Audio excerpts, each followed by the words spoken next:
ಶಿವಣ್ಣನವರ ಅನಾರೋಗ್ಯದ ನಿಮಿತ್ತ ಅವರು ವಿದೇಶಕ್ಕೆ ತೆರಳಿದ್ದಾರೆ. ಅವರ ಆರೋಗ್ಯ ಶೀಘ್ರ ಗುಣಮುಖಲಾಗಿ ಇವತ್ತು ಅವರು ಶಸ್ತ್ರಚಿಕಿತ್ಸೆ ಇದೆ, ಅದು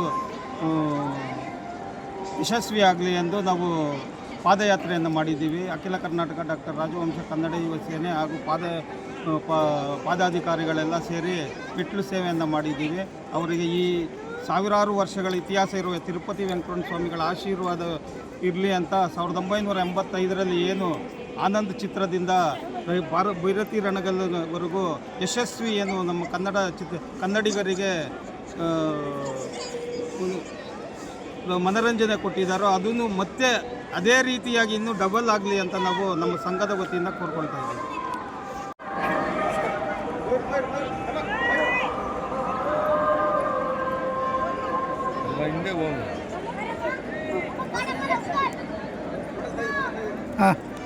ಎಲ್ಲ ಸುದ್ದಿವಾಹಿನಿಯವರಿಗೆ ವೀಕ್ಷಣೆ ಮಾಡುವ ಎಲ್ಲ ಸುದ್ದಿವಾಹಿನಿಯವರಿಗೆ ನಮಸ್ಕಾರ.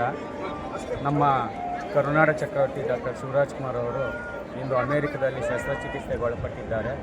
ಅವರ ಶಸ್ತ್ರಚಿಕಿತ್ಸೆ ಯಶಸ್ವಿಯಾಗಲಿ ಎಂದು ಅಖಿಲ ಕರ್ನಾಟಕ ಡಾಕ್ಟರ್ ರಾಜವಂಶ ಕನ್ನಡ ಯುವ ಸೇನೆ ವತಿಯಿಂದ ಮೆಟ್ಟಿಲು ಹತ್ತುವ ಪಾದಯಾತ್ರೆ ಮಾಡುವ ಮೂಲಕ ಮೆಟ್ಟಿಲು ಹತ್ತಿ ತಿರುಮಲ ತಿರುಪತಿ ದೇವಸ್ಥಾನಕ್ಕೆ ಆಗಮಿಸಿ ತಿರುಪತಿ ವೆಂಕಟೇಶ್ವರ ಸ್ವಾಮಿ ದೇವರಲ್ಲಿ ಪ್ರಾರ್ಥನೆ ಮಾಡ್ಕೊಳ್ತಾ ಇದ್ದೀವಿ.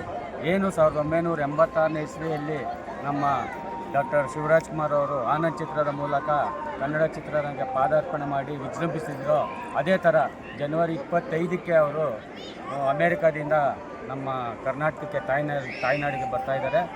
ಅವರು ಅದೇ ರೀತಿ ಫೆಬ್ರವರಿಯಿಂದ ಏನು ಆನಂದದಲ್ಲಿ ಮಿಂಚಿ ವಿಜೃಂಭಿಸಿರೋ ಅದೇ ರೀತಿ ಕನ್ನಡ ಚಿತ್ರರಂಗದಲ್ಲಿ ಅತಿ ಉತ್ಸಾಹದಿಂದ ವಿಜೃಂಭಿಸಿ ಯಶಸ್ವಿಯಾಗಲಿ ಎಂದು ನಾವು ತಿರುಪತಿ ತಿಮ್ಮಪ್ಪನಲ್ಲಿ ಬೇಡಿಕೊಳ್ತಾ ಇದ್ದೀವಿ.